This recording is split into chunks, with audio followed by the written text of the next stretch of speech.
Welcome to Soundbreaker. On today's episode, we're talking to Christian Ray Flores, which is no stranger to our podcast, obviously. Who's a founder and a CEO of Exponential Life.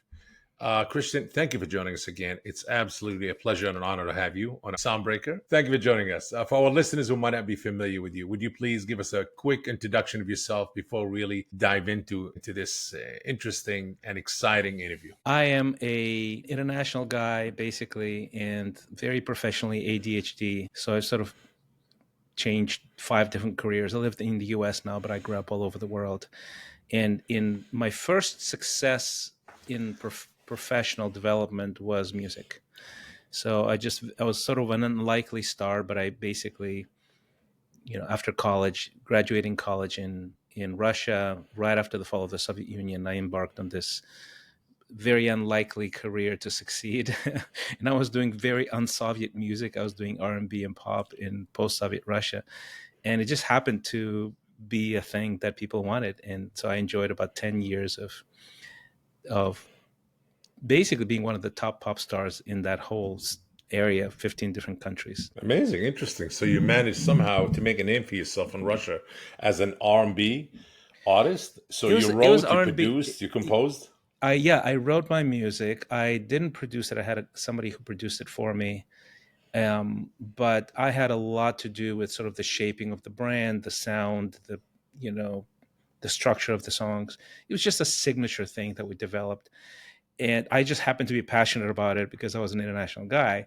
But this was a sound that was new. And it just happened that when the Iron Curtain fell, all of this Western sounding music became in demand. And it just happened that most people that grew up there and never left the country didn't know how to do it, and I did. So I was lucky that So my passions did you coincided with the move there? marketplace. Were you born in Russia? I was Or born you in moved Russia, but there? I left when I was a baby, and then I came back when I was Oh, 14 years old. So I grew up okay. in Latin America, Germany, Africa, and then went back to Russia. When my parents And you divorced and my mom spoke wanted to go back, yeah. the language fluently, I did, yeah, Russian. I did. Well, Oh, when I okay. came It back, made it easier. I had a bit of an accent, but I was fluent. Yes, I mean it took me maybe a year to come back to the normal, no accent sort of And you were fluency. able to write music and songs. Actually, the I lyrics you was, were yeah, able to write in yeah, Russian, obviously R&B in Russian. Okay, I okay, did. that's pretty intriguing, actually. Hmm. Amazing. So, what really made you kind of take that path, love for music, and I want to be a musician? Obviously, and you made a name for yourself, and you were a star back there. Yeah, I So, was. what kind of motivated you or initiated that kind of, how should I say, the path towards being a musician?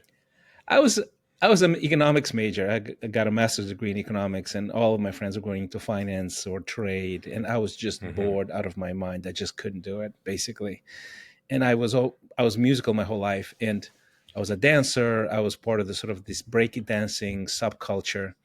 All of that stuff was just hobby stuff until one day, I think a friend of mine said, "Why don't you just try doing professionally?" And I literally the thought never entered my mind because no one of my in my family was in music.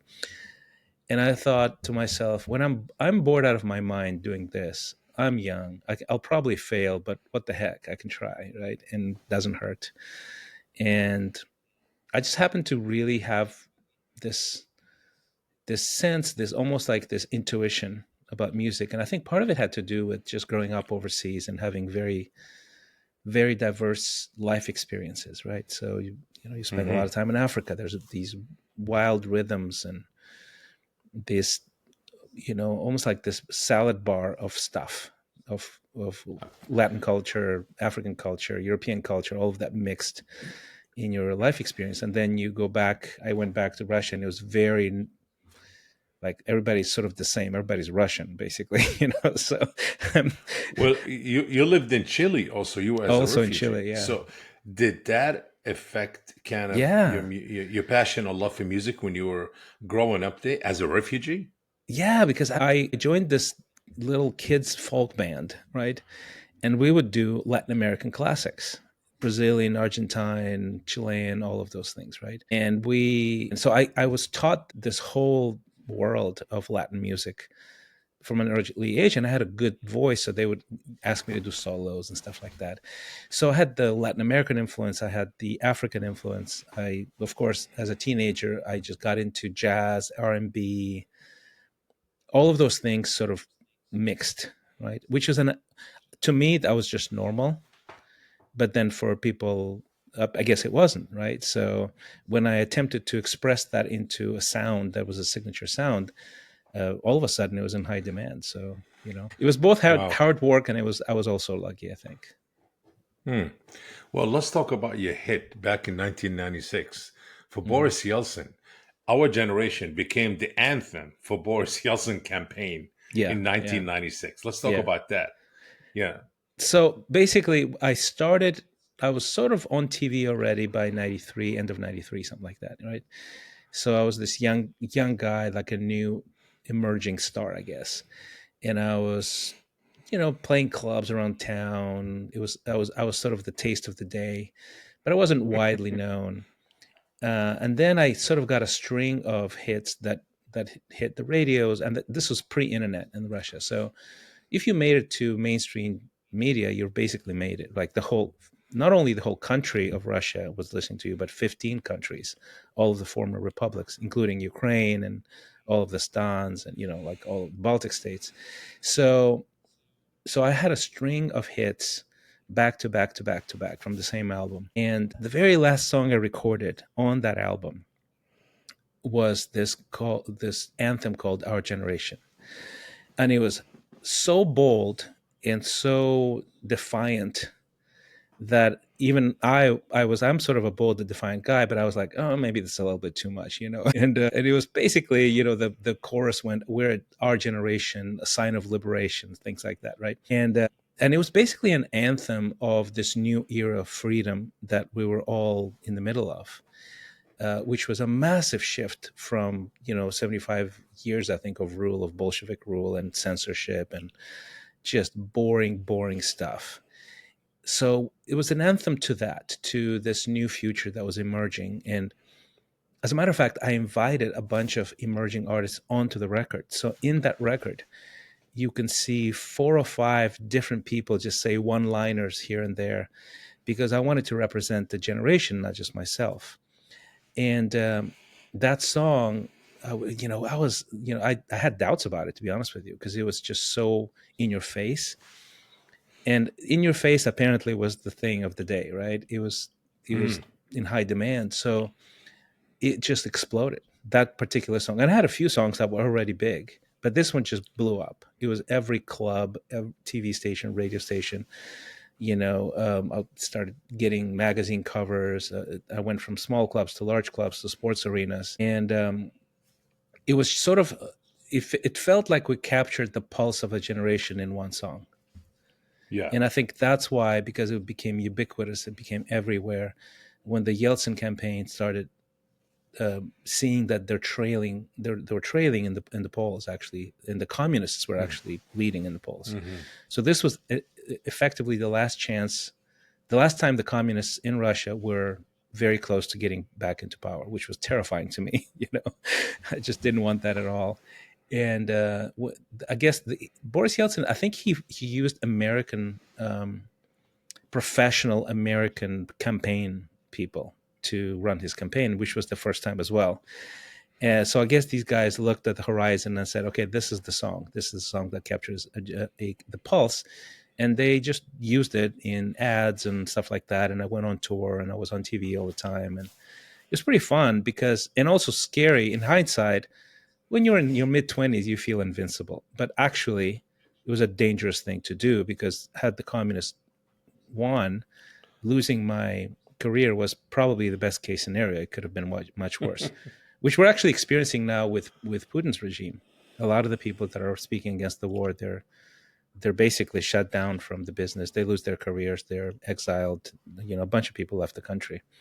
So it's almost like history repeats itself for us. And for us, unfortunately, it was fun, and he won, and we had a shot at a very democratic, free Russia. But in hindsight, you know, it's unfortunate to know that actually, maybe we weren't the voice of a new generation, but we were more of a glitch in the system, you know? So Hmm. a decade of a glitch, and then everything went back to what normal is for that part of the world. So, You mentioned something. You say, though, when you're on the radio in Russia and everybody hears you in the whole country, obviously, not just Moscow. We're yeah, talking about the whole Baltic and the whole ex-Russia, ex-Soviet Union countries, which was like a whole continent. yeah. Um, how was the money back then? I mean, not to get into your finance, but when you said you made it, is it you made it just being famous, or you made it also The you money get was just okay. privileges? The It money was wasn't just like okay. making it. No, Hmm. it was not millions, let's put it that way, right? Of dollars. It was still great compared to everybody else. And but it was not in the millions. It later became in the millions. Literally, just maybe a decade or two later, we produced another band called Blestящие, which was a girl band, almost like the Spice Girls type band, and they blew up even bigger, basically. Um, And but and we were birthing show business in actual got it. capitalist level show business at the time. And who So owned these record labels you were signed to? Was it the government owned these record labels, or was it no, independent? these that's sort of the point, is that these were all brand new free market stuff, right? Uh huh. Like just a few years before that, this would have been impossible because there was a monopoly of one record label or whatever, the government owned, state approved, censorship, all of that. So when the whole thing fell apart, it was literally the Wild West. So there were labels rushing in or just popping up everywhere. There were private labels. And this was both good and bad, because it was good because we had a chance and we got our chance, and we blew up everywhere, all over that world. And It was and bad bad. because these private labels were super shady, right? A And lot of bootlegging. oh, absolutely. No, it was, first of all, bootlegging was everywhere. Like, regardless, people didn't care if you have a label or not. There's no intellectual property. No one respected that. I Wow. actually So had they a just came, collection. printed your record, and sell it. Yeah, I mean, I would, every time I would go to do a show, I would literally go to the local, like, there were like kiosks everywhere at the time, right? I would go to a kiosks and find and buy a bootlegged CD of mine and add it to the collection. It was like terribly printed. The songs were inverted, all of that stuff, right? And so I had a collection of those pirated things. But you know what made it Wow. worse? So imagine, I would say, I don't have exact numbers, but I could imagine that 80 to 90% of all of the records that I sold, and I sold millions, they were bootlegged records. Wow. But guess what? The record label itself had double books. So Wow. they would, yeah, we would go to meetings with the executives, and they would go, man, the sales are slumping, that kind of thing. And sorry, we can't really give you much money, and these are the numbers, right? And then later, like years later, my manager's wife became friends, BFFs, with the accountant of that label. Oh my God. And the accountant of that label told her, this was years later, of course, the label didn't exist anymore, that our sales carried the whole label. We were the number one selling artist of that label. We carried the whole label, financed the whole thing, and they gave us nothing. My God. Unbelievable. Yeah, Wow. it was the Wild West, so that was Wow. Woo. And the guy has the audacity to say, "Hey, there's not much left, buddy. This Oh, sales are really horrible." it was just these crazy times. It was literally the Wild West.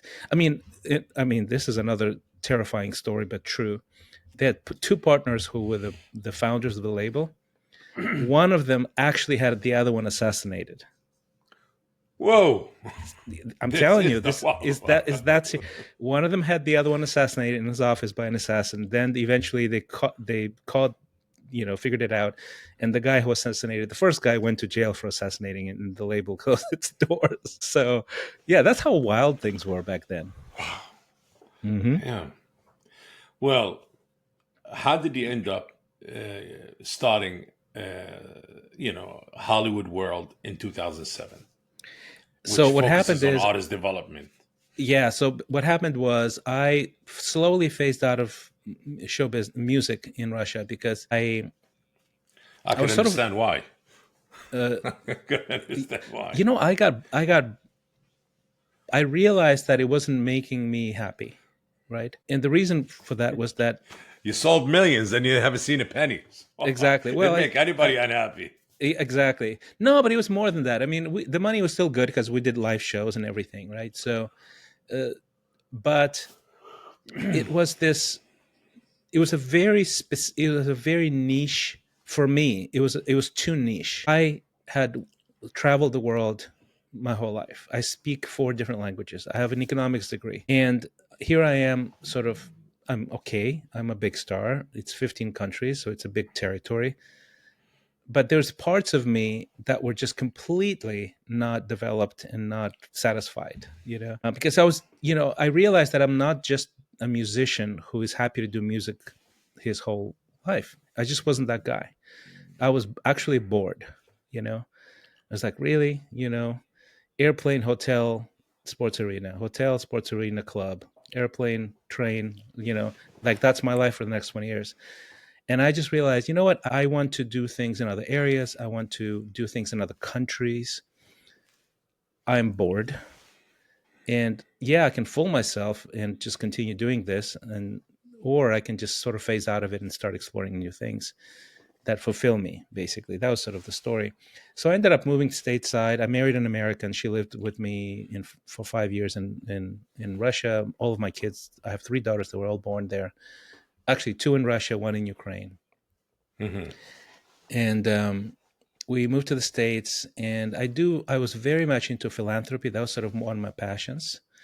So, and I started getting into that back in Russia. I did big events, and we had, you know, I was very inspired by We Are the World and Band Aid, those big sort of efforts by artists who used their platform to serve the poor. Yeah. And to me, because I grew up in these very poor areas, Mozambique is one of the poorest countries in the world. I was like, I was there. I saw all of that stuff, and I didn't realize I could do something. And now that I have a platform, maybe I can do something. So we started doing these events for orphans, and big events. And I would be sort of one of the stars, and I would invite my celebrity friends to perform for these orphans, and it just became this big thing. Michael Jackson came to one of them. Did I tell you that story?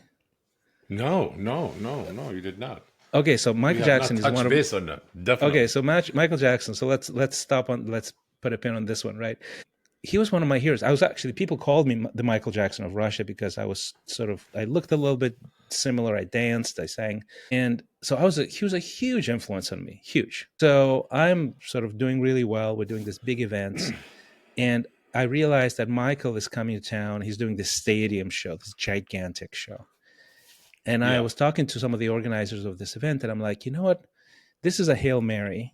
There's no way this can happen. But what if we time our event to his visit and see if we can reach his people, because he likes kids and all of that stuff, right? He's into serving and charity and stuff like that. So that's what we did. So we started poking around, seeing if we can find some, and so our people talked to their people who talked to their people, and there was sort of this initial interest. Surprisingly, we were shocked, right? We're like, no way. And then we do the event, and we sort of had the kids learn like dances to Michael Jackson songs and stuff like that, just in case he came. And literally Mm-hmm. until the last minute, we didn't know if he's going to show or not, right? So we're in our walkies, and there's like 3,000 kids, and we're doing music and stuff, and everybody's like super happy. But we know that something may happen, and we get the call, and we're like, he's coming. So he literally shows up, and it just shows up with his entourage, with his bodyguards, and takes a seat, and and we're freaking out. Obviously, I'm freaking out. I'm freaking out inside because I'm like as close as I am. Like if I was sitting across the table with you speaking, that's how close I was with him, right? And I actually never said Amazing. hi. I never said hi because I was paralyzed by fear. I was right there with my Oh my hero, God. and the other fear that I had was, it was actually one of the biggest regrets of my life, and that I was supposed to go on stage, and he was still there, and it dawned on me that I was going to perform in front of Michael Jackson, and I was just completely not ready for that What was the reality. conversation about when you sat that close to him? Oh, there's no conversation. No, You he's just looked just at him. pointing. He's pointing at the kids. He's dancing. He's doing this thing, and he's pointing because they're playing his music and kids are doing Yeah. dances, choreography. So he's really enjoying it, obviously. And I'm just sitting there going, oh my gosh, I'm about to go on stage in front of him, and he leaves like 15 minutes before I have to go, and I was so happy, so happy because I I couldn't know. bear the thought that I would offend him with my lowly art. And they so it was a really surreal story. That definitely I regret not saying hi, not expressing my gratitude because I should have done that. But what did happen is that his people loved our volunteers and our organization so much that they reached out and said, hey, Michael needs extras on stage for the Earth song, Oh, because it's like this big thing with a bunch of people, yes, and we yes. need some like elderly women or like middle-aged women or just a variety of people. So they selected a few, and I couldn't even be there because I was going on tour myself. So I even caught just half of the show. We were all invited, of course. But my Hmm. mom was an extra on stage with Michael Jackson in front of 80,000 people, Wow. which was so strange. So I would say this is your standout memory of the artist that you kind of not collaborated with, but at least his team was interested in Oh, Hollywood absolutely. world. Yeah. Well, Yeah. and then basically when eventually we moved to the States. This was just the story of how I got into philanthropy. Yeah. I did some work in philanthropy for a few years in the States. I was VP of this charity overseeing work in Latin America. And I loved it because I wanted to learn how to serve people, right, at scale, right, with Yeah. the systems that are necessary. And then eventually we ended up in LA, and I realized, you know what? I have all these connections in Russia and Eastern Europe. My wife Deb, she actually has show business roots as well because she used to work for MTV and Universal Music. So Hmm. she had all these connections with producers in Hollywood that are like top level producers. So we started this company as like a mom and pop shop where we said, okay, so if you're in Eastern Europe and you have the money, we can Hmm. create really top level production for you. It could be music, albums. So we had the whole range of everything: musicians, studios, people who mix stuff, mastering, people, even songwriters. We had a network of songwriters from around the world that Hmm. we sort of had access to. And then on the video side, we could do the same thing with music videos. So it's directors, producers, cast people, all of that, right? So we were like, okay, we have a network. Let's see if we can create something. So we started bringing Russian, Ukrainian artists to Hollywood and producing stuff for them with some of the top people on the planet, which was really, really Wow. fun. Like I produced there was a rock band in Russia who wanted to produce an album in Hollywood. And we had the producer of Kiss produce the whole Wow. album in the studio where Kiss recorded. And one of the guys from Kiss did a solo for us, one of the members of Kiss, the guitarist. So it was kind of that kind of fun that I was having with it. It was a lot of fun actually. So same thing with video. We did music videos with like 100 people on set in Hollywood. It was fun. Hmm. Would you say that music still plays a big part of your life in what you're doing, even though, you're involved in growth and helping others, you're a keynote speaker, and You you know, do a I lot of that kind of self-help people? creativity does. I would say creativity does, right? Because everything I do as a performance coach, as a communicator, everything I do 3-4 hours of creative work every single day. I write two, Wow. 3 hours. I'm writing a book I'm releasing later this year. Creativity does. Music doesn't, but like functionally it doesn't. But I've been really working hard to declutter my life so I can reintroduce music into my life again. So Hmm. that's sort of in my plans. And if I let go of two things, I'm doing like four different things, which is way too much. But if I can sort of create some systems, delegate a bit, let go of a couple of Hmm. things that I shouldn't be doing in the first place, maybe I can start recording again. And that's basically definitely something like even the thought makes me happy, you know, Wow. because I Interesting. haven't done it in a long. Last time I recorded was like 5 years ago. I did this song called "Dance with Me." for a short film that I produced and directed. So Being a musician and being a star and traveled the world, obviously. And again, as a keynote speaker, what do you think of the music state right now? That state is in. Is it like, especially for independent artists, is it really getting harder? Is it easier? Or there's a big change that's really going to emerge because not just of technology, because of a lot of artists want to be independent.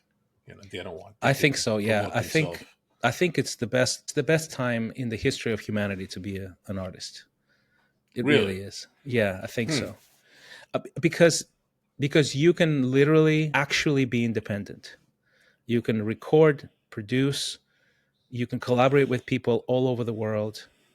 You can distribute all of it yourself, and it is absolutely just, it's mind-boggling to me what can be done now. And you see artists actually make it huge with zero label, participation Support. whatsoever. Yeah.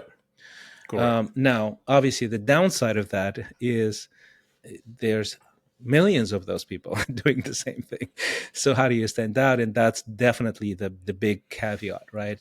And It, streaming is the money in streaming. It dwindled down to yeah, really, yeah, I would say it lost a lot. I'm not going to say any percentages yeah, because I don't have accurate numbers, but I know the numbers are way down than we used to be years yeah. ago. It's you get Yeah. diluted basically. That's sort of the bottom line. And I mean, Is it and because there's too many artists, too I many think independent so, yeah. artists? And also Is it because easy and cheaper to make music also?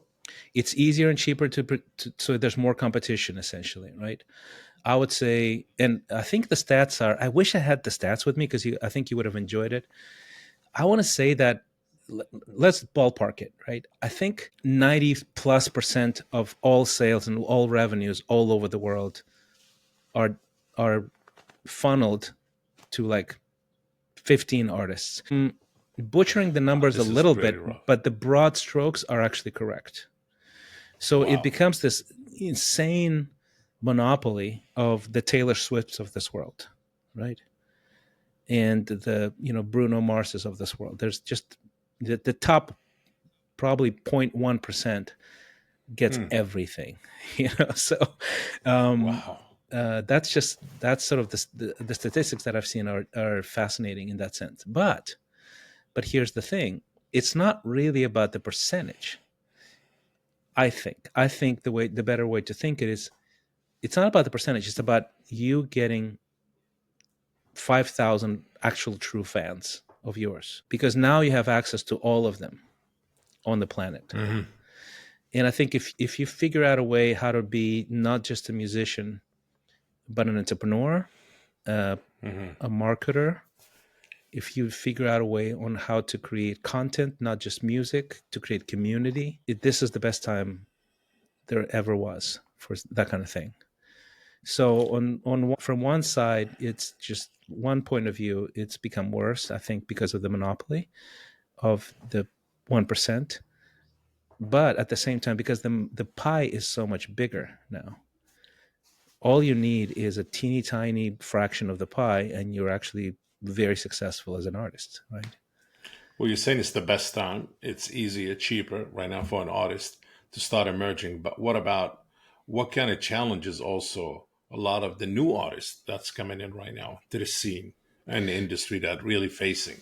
I think if you start thinking about yourself as a Yeah. statistic, you're Yeah. going to be depressed and never do anything, because the statistics are not favorable. But if you learn how to think of yourself as a true artist and not try to fit in, that's probably your better chance, because the majority of people will take the path of least resistance, and the path of least resistance is to conform of what's hot right now, and it becomes very formulaic, right? There's all kinds of software now that can basically make you an artist even if you're not a real artist. I mean, it's easier than ever to come across as polished when you're not original. So you can sound just like 5 million other people who are doing the exact same stuff, and then you will fail. So in the age of AI, the thing that wins is true originality, true humanity. So conforming is the way to fail. basically. Hmm. And most people will want to conform because they think the formula is the thing that wins you, that gives you the victory as an artist, but it doesn't. What makes you Hmm. stand out is complete faith in who you really truly are, and experimenting with the authenticity and the grit of Yeah. a young artist who doesn't know better, but also with the humility of an entrepreneur who has to learn skills that they don't have yet, And I think honestly, my path to success is sort of the same, is the formula for success now, because at the time, like it was this era where conformity was the thing, right? You have to be the Soviet style, whatever the cliche was, who will pass the test of the censors, of the gatekeepers, and things like that. And so people conformed, and there was many of them. And then when everything fell apart and there was no system anymore, no monopoly anymore, I was there sort of going, I just didn't know better. I'm like, I like this. I'm going to make something so original. And people like the my sort of peers, but established musicians, but they were not my peers yet. They would look at me and go, there's no way this music's going to go. There's no way. It's too Western. It's too mixed. It's too eclectic. There's no way. And This it is did. not. And it did, exactly. So my point is, you just don't know. Actually, no one knows No. what's gonna No. hit. No one knows. I mean, talk to No. the top producers on the planet. Talk to Quincy Jones, right? I mean, he produced the biggest selling album with Michael Jackson's Thriller, and he will tell you, if somebody tells you if this is going to be a hit or not, they're lying. They It's just don't funny. know. There's no formula. This is one business doesn't have a formula. No, it does not. I would No. say it does So not. I Yeah. would say authenticity, actual passion, artistry, professionalism, Yeah. excellence. That is the path. And it's risky, and it's no one knows if it's going to succeed or not. But if you try to conform, try to be formulaic, you will absolutely It's not gonna 100% work. fail. Let's talk about the exponential scorecard and how does it affect some of the new emerging musicians that coming into the industry. Well, the exponential scorecard, I developed it as part of my performance coaching practice. And basically, Hmm. most of people that I coach are not musicians. They are entrepreneurs. But the reason why I'm really good at coaching entrepreneurs is because I'm a musician, and entrepreneurs are the artists of the business world. So the same set of qualities that make an entrepreneur successful is the exact same set of qualities that make a musician successful. And that is somebody who feels a calling, right? A higher calling. It's somebody who's not formulaic, who's creative, and knows how to be how to go into a state of creativity on demand. It's Yeah. someone who knows that if the chances of success are fairly low, then you have to compete not with conformity, but with originality and standing out, and not be a cog in a machine. All of those things are qualities that entrepreneurs have that are successful. It's the exact same set of qualities that a musician does. So the scorecard was developed it was derived from a Harvard study of human development, which is the Hmm. longest running study, it's over 80 years, and basically tells us what are the top dimensions of human development that will make you happier, healthier, wealthier, and live longer, right? Hmm. Hmm. And basically, we use that, and we sort of expanded it on a little bit, added some dimensionality, and I use that scorecard to evaluate the people that come in with our clients, and I make it a free to anybody who listens to any podcast, so you can go and check it out for yourself. It's about 40 questions, but it will give you this personalized report in your inbox of how you're doing. And if basically what I've noticed is that, let's say if you're from 1 to 10, if you're an 8 to a 10 across Hmm. 7 of those dimensions, Hmm. you will be a very successful person. It's just a matter of when. If you're flat, if you're, let's say a 3 to a 5 on 3 or 4 dimensions, no matter how you try, unless you change those dimensions and start scoring harder, it's going to be very hard for you to succeed. And I find that to be true, that dimensionality to be true with musicians as well, because it's just not enough to just like music. You have to have qualities and skills and abilities beyond just music to be successful. It's funny that you said that, you when you compared entrepreneurs to musicians, and if you really think about it, I never thought of this comparison, but it's so right. It is really right. If somebody, an entrepreneur, have a skill or has a talent, it's not just about that one thing. You really Yeah. have to be able to wear different hats. You have to be knowledgeable. You have to be resilient. You Hmm. cannot give up. You cannot say, I'm entitled. There's zero entitlement. The Absolutely only not. thing Yeah. entitlement you have is just get up and do it. And the same thing for musicians. Yeah. Evolve, obviously evolve, become more, be authentic and real to Yeah. whatever you Yeah. write Yeah. and produce, but also evolve with times. You got to evolve with times and learn and be able to learn about marketing, learn about sales, because being an artist is about selling yourself, selling what do you have, You making have to people acquire, enjoy your yeah, music. you have to acquire skills that are beyond Correct. just music. You Yes. have to. Yes. You Yes. have to, Yeah. Oh, or you absolutely. will fail. Business, law, learning about contracts and royalties and publishing Exactly. and Hmm. selling records. And well, you're not selling records anymore. It's all about streaming now, Yeah. performing and perform live performance and merchandising and all of that. Hmm. Correct. Yes. They're publishing. There's so much involved, just like an entrepreneur. You have to have the different hats. You have to be resilient. Exactly. Yes. It's I like it. exactly. I'm going to use that. I like it a lot, Yeah. actually. Yeah. So It's if a you go, great comparison, really. it You really know. is, and the score gives you this almost like a starting point. You go, okay, do you want Mhm. to be real where you are right now? The score will help you go, okay, are you in the green and the orange or the red zone? Right, the green is okay, you're pretty scoring pretty high, that's great, good for you, keep it going and expand. Orange, you're sort of in the middle. If you're in the red, you're in trouble, you're not going to succeed, you need to do some work. You need to change. Yeah, you need to change, you absolutely need to change. So if you go to exponential.life/score, you'll find the score there. Exponential without the E, by the way, so it's spelled in a cool way starting with an X. I like that exponential scorecard. Send me a link, so I would love to. And we're going to put it, obviously, once we release this episode, I want to put it there. And I want to also look at it and use it myself. I Yeah, like yeah, it. yeah, yeah. Yes. Yeah, we're going to absolutely definitely add it when we release this interesting, inspiring episode. Anything that's coming up that you'd like to mention, Christian, I am I before? am I'm releasing a book, and this is probably for a niche audience. I'm writing a book as an immigrant in America called Little Book of Big Reasons to Love America. It's coming out in the That's fall. about 70%. It's not a niche anymore. When you Yeah, I guess say so. an Yeah. immigrant, it's definitely not a niche, you Well, know. but it's written for Americans, not for immigrants, because us immigrants, we I mean, we're all appreciate. Americans. Yeah, We all come in from some background. Well, if we exactly. weren't born here, our parents weren't born here, And or our that's grandparents precisely weren't it. here. So It's yes, such a yes. unique place where you can be an immigrant and feel American at the same time, which is not normal, actually, right? But I wrote it not for those of us who immigrated, because we're already grateful and we already understand why we came here.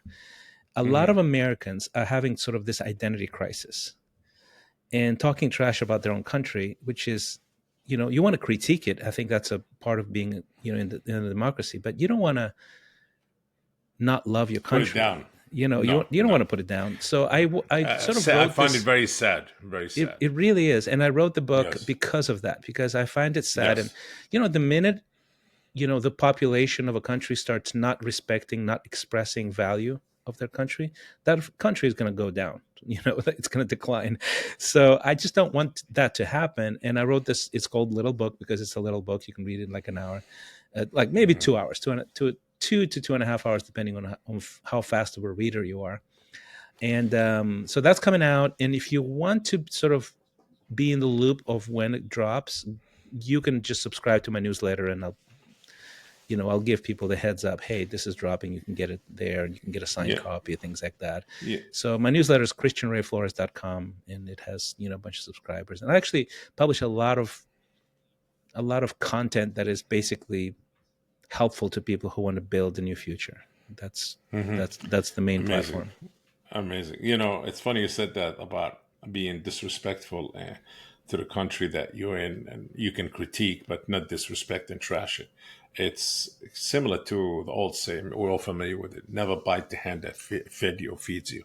And that's Exactly. exactly what a lot of us been doing. I seen it on social media, I seen it on TV, and it's kind of sad to me. I'm like, this is your identity. Yeah, How do you feel if then the country came? So, you trashed us. You don't love it. You don't want to be here. That's right. yeah, Okay. Give us your citizenship. Even if you were born here, just give it to us and go ahead. Let's yeah. see how life will be somewhere else 72%. This I was without shocked the at red, this. white, and blue. Exactly. Yes. 72% of the population of the planet lives under authoritarian regimes. I 72%. traveled the world and you Yeah. been in refugee camps. So you've seen it all. And you've been Yeah. to the old, Yeah. Soviet Union. You've seen it all. People don't understand what it means. They have no They idea. don't understand standing online for a piece of bread. They don't Exactly. understand that, to speak your mind. Or I think people really take it for granted. They really This do. is a music episode. It's not really, we don't want to go We political on it, diverted. but Yeah. it's about, yes, but it's all about, music is uniting people and being free and in the same time being respectful and speak your mind. And you've been Actually, there. You've been there. That's the thing.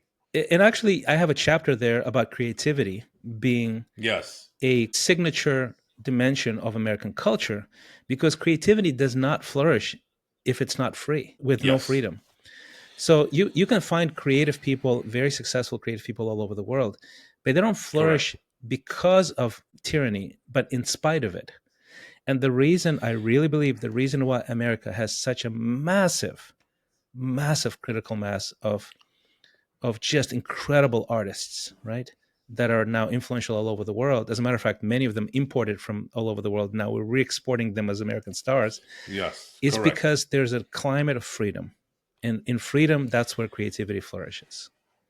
I have two podcasts. This one, Soundbreaker, really pretty much talks about music and the love of music and the music business and music tech. I interview a lot of entrepreneurs starting their own AI tech influence in the music business and entrepreneurs in tech. And also talks about technology and involvement and sustainability and energy and all of that. And I notice and I see it. I've been in the music business for 30 years. Now everybody knows how old I am. And I would say there's two things in this world that literally unite and make and takes us forward, advances and make us happy. Music and technology. Mm. I don't know how did everything else get involved in between, whether Yeah. it's faith, whether it's politics views. I mean, democracy is about being free, and music is all about being freedom. Yeah. And technology also is about being free mental, and you can imagine and build and evolve and advance and help humanity. How everything else came in the middle between it, I still don't understand it. I think we should focus on positivity, and technology is something part of our life, and music is part of our life. We need music to be happy, to speak, and it's, I would say, the universal language. You don't need to understand somebody's language Yeah. if they I don't agree. speak it. I But you know how agree. somehow music put two people together, or others Hmm. together, or nations together. Yeah. Yeah. And yeah, I mean, as a performer, you mentioned Michael Jackson, and you're a performer also. Michael spoke English. He didn't sing in Chinese. He didn't sing in Russian. He didn't sing song, but but it was a universal language because based on love, freedom, and happiness, and uniting people together. And people all over the world understood his words, understood his message, understood his language, his beat. It's all about the beat, and the same thing with technology. And I Yeah. think if we focus in these two things, we'll live in a better place, and we'll all be much happier, less dying. I would say. I agree. Yes. Yes. Again, well, listen, I mean, this is the Soundbreaker show. We talk about music and positivity as always. And Christian, it's really an honor to have you again, my friend. We had you on Entrepreneurs in Tech, and it was a great, inspiring interview. And again, you graced us again for in my other podcast, Soundbreaker, and you've done the same. I'm sure our viewers and listeners of Soundbreaker going to be extremely, extremely happy, and they're going to get a lot of this interview, a lot from you. And I want to say thanks again for joining us on Soundbreaker. And please make sure to follow us on social and stay tuned for our next episode. Thanks again, Kristen. Appreciate it. Bob, thanks. It's a joy to talk to you every single time. It really is. My pleasure. You're extremely active. I see you on LinkedIn, always active. And that's the best way to stay. Stay active. Whatever you're doing, stay active. And this man is a great example. Thanks, man. My pleasure. If you enjoyed today's episode, make sure to share the Soundbreaker podcast. And if you are joining us on YouTube, please like this video and subscribe to the channel. Until next time.